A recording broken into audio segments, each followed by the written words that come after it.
Pakistani media में खबर leak हो रही है। बताया जा रहा है कि पाकिस्तान जॉइंट इन्वेस्टिगेशन टीम जो भारत में आई थी पठानकोट आतंकी हमले की जांच करने के लिए, उन्होंने इस हमले को भारत का ड्रामा बताया है। अभी ये अपुष्ट खबरें हैं, लेकिन सियासत तेज हो गई है, बहुत ही धारदार हो गई है, जहर बुझी भी हो गई है। इस तरह के बयान आने लगे हैं। लेकिन जब भी भारत पाकिस्तान की बात हो, हम बड़ा आसान भी कर देते हैं इन रिश्तों को।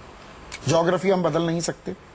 मेरे साथ क्योंकि बहुत ही एक संजीदा पैनल है, मैं थोड़ा सा चर्चा को आगे बढ़ाऊं, उसका दायरा, उसकी दिशा भी आपको समझा देता हूं। भारत और पाकिस्तान पड़ोसी हैं, हम अपनी ज्योग्राफी तो बदल नहीं सकते। दो तीन रास्ते हैं। आतंकी हमला होता है, हम भी, मीडिया वाले भी, आम आदमी भी आक्रोशित हो जाते हैं। हमला करो, bomb the hell out of Pakistan, इस तरह की बातें भी होने लगती हैं। कुछ लोग कहते हैं कि नहीं नहीं बातचीत करो, कुछ कहते हैं बातचीत करने का मतलब क्या, इग्नोर कर दो। लेकिन जैसा कि अभी बात हो रही थी ब्रेक में जाने से पहले, एक टाइट रोप वॉक भी है ये, कि बातचीत भी करनी होगी, जवाब भी देना होगा, और कहीं ना कहीं दोस्ती यारी भी बढ़ानी पड़ेगी। इग्नोरेंस इज ब्लिस वाली दुनिया में हम नहीं रह सकते हैं।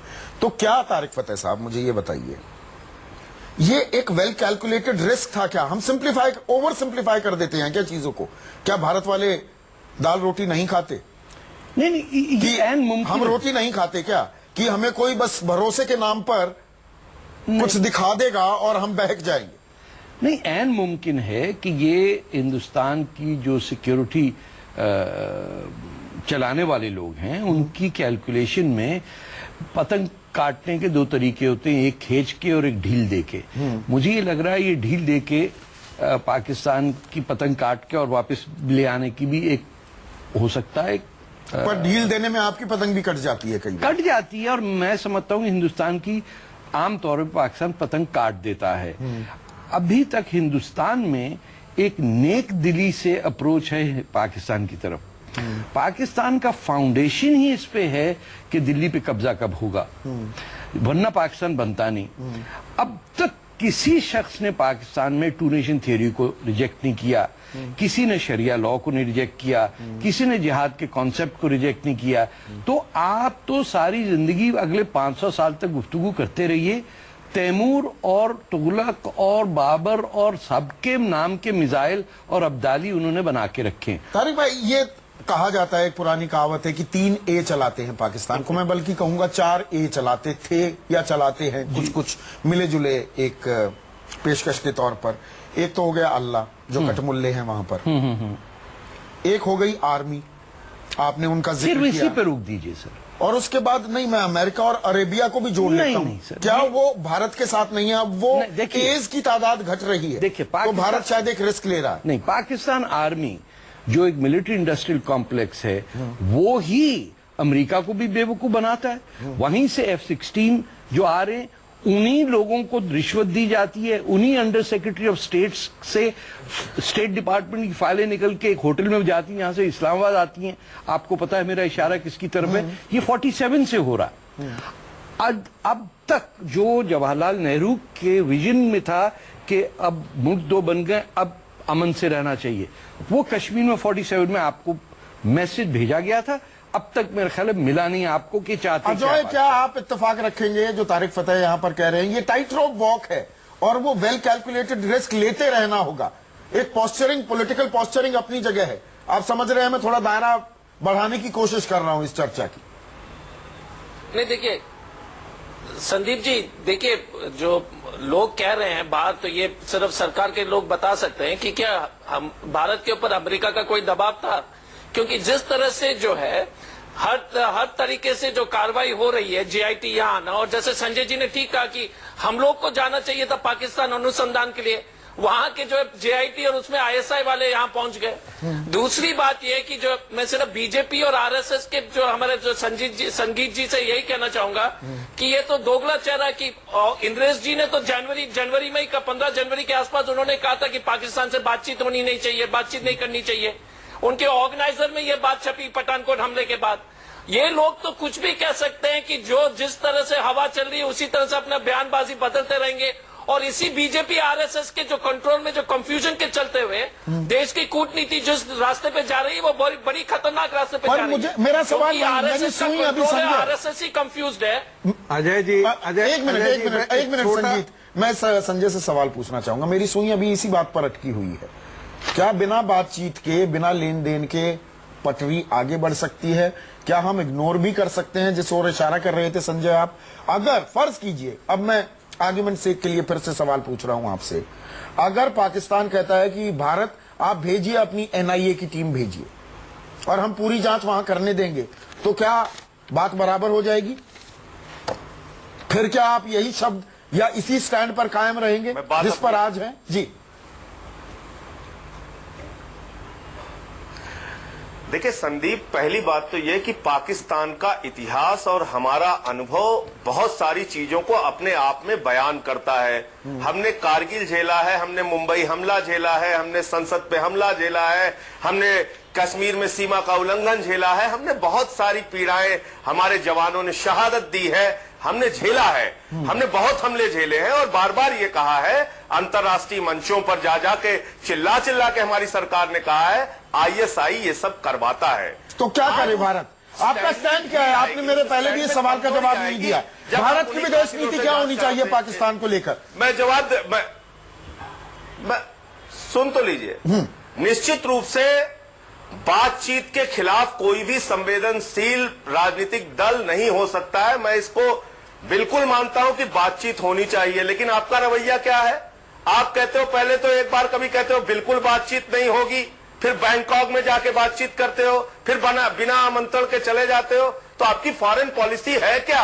वो क्लियर ही नहीं है। कभी आप कहते हो 10 सर काटेंगे, कभी कहते हो बिरयानी क्यों खिलाते हो। तो आपकी फॉरेन पॉलिसी दरअसल कंफ्यूज्ड फॉरेन पॉलिसी है जो लोगों को समझ में नहीं आ रही। मेरी आपकी भी कोई बड़ी क्लियर पॉलिसी नहीं दिखी। दोहरा रहा हूं, संजय सिंह, आपकी पॉलिसी भी क्लियर नहीं दिखी। बातचीत होनी चाहिए आप ये कह रहे हैं, कोई भी संवेदनशील पार्टी इस बात को इनकार में आने का। तो बातचीत कब हो और बातचीत कब रोक दी जाए? आतंकी हमला हो तो बातचीत रोक दो। विरोध करते हैं आप क्रिकेट के खेल का। नहीं, मैं कह रहा हूं आप गुलाम अली का विरोध करते हैं, क्रिकेट के खेल का विरोध करते हैं, पाकिस्तान से बातचीत का विरोध करते हैं, और कभी कभी आप इतने ज्यादा लिबरल हो जाते हैं कि आतंकवाद की घटनाओं को अंजाम देने वालों को भारत में बुला लेते हैं और कहते हैं साहब अपनी हत्या की खुद से जांच कर लो, अपने कत्ल की खुद से जांच कर लो। ये पॉलिसी मुझे लगता है किसी एक सामान्य आदमी को भी देश में समझ नहीं आएगी। ये एक आम आदमी का भी सवाल है, आम आदमी पार्टी का ही नहीं। प्रेम बाबू, ये एक आम आदमी का भी सवाल है कि भैया ये कंफ्यूजन क्यों? कभी बात, मैं एक मनीषा आ रहा हूं मैं आपके पास। प्रेम शुक्ला, मुझे ये समझाइए, 1 मिनट रुकिए जी। आम आदमी 1 मिनट रुकेंगी ना मनीषा? अगर आप उंगली उठाती रहेंगी तो फिर टाइम ही वेस्ट हो रहा है। प्रेम शुक्ला, ये बताइए, आम आदमी ये पूछ रहा है कि भाई पॉलिसी क्या है? कभी कहते हो बात करेंगे, कभी कहते हो नहीं करेंगे।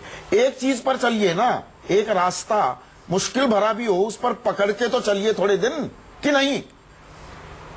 नहीं, बहुत साफ रास्ता है। कांग्रेस के शासनकाल तक वो पाकिस्तान जो पहले कश्मीर के मुद्दे को आतंकवाद से बात करने में कश्मीर के मुद्दे की शर्त रखता था, पहली बार ऐसा, जैसे आपने 4-1 की बात बताई, पहली बार ऐसा हुआ है कि 2 जो है उसके खिलाफ खड़े होने की तैयारी में है, अमेरिका और सऊदी अरेबिया। पहली बार सऊदी अरेबिया के साथ भी हम आतंकवाद पर उनको घेराबंदी करने की स्थिति में आए हैं। हम बोली के जवाब में बोली और गोली के जवाब में गोली देने की नीति पर कायम हैं। और इसी का परिणाम है कि पहली बार नवाज शरीफ की सरकार ये कहती है कि भारत के खिलाफ आप आधिकारिक बयान भी कोई पाकिस्तानी न दे। ये पहली बार हुआ है, वरना आए दिन जो है उनकी सरकार, उनकी सेना, आए दिन जो है उनकी सरकार, उनकी सेना भारत के खिलाफ बयान खुलकर दिया करती थी। ये घेराबंदी जो हुई है, इस घेराबंदी, आप इसे घेराबंदी बता रहे हैं, लेकिन मनीषा कायंदे दिल्ली की एक और चीज मुझे समझाइए। और दिल्ली की सरकार मनीषा कायंदे जो विवाद है, देखिए क्रॉस टॉक करेंगे तो वक्त खराब होता है, जाया होता है। मनीषा कायंदे, मुझे एक चीज समझाइए।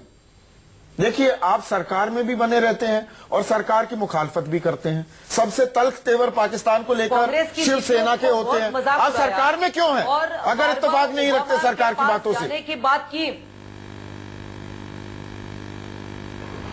और बहुत मजाक किया मोदी जी ने कांग्रेस का और कांग्रेस की नीतियों का पाकिस्तान के प्रति। मगर ये जो कभी सख्ती कभी नरमी, ये जो बात अचानक से लाहौर में जाके उतरना, हमने तभी भी टिप्पणी की थी। तो सरकार छोड़ दो ना। फिर हमने कहा कि सांस्कृतिक संबंध तोड़ दीजिए।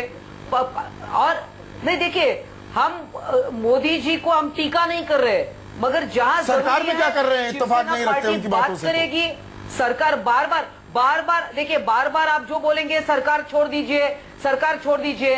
देखिए, ऐसा है, हम वहां पर रह के विरोध करके और वहां पर हम सरकार को कुछ सुझाव भी दे सकते हैं। सरकार सुनती तो है नहीं आपकी पाकिस्तान को लेकर। हम कोई सत्ता के लिए शिवसेना नहीं है।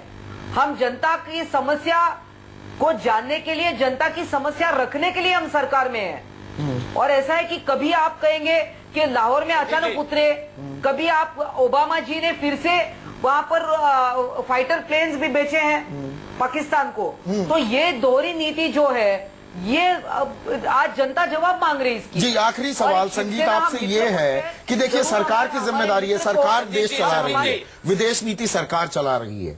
तो ऐसे में अपनी सरकार में ही गठबंधन सरकार है, एक मत नहीं बना पाएंगे तो पूरे देश में एक मत कैसे होगा पाकिस्तान नीति को लेकर?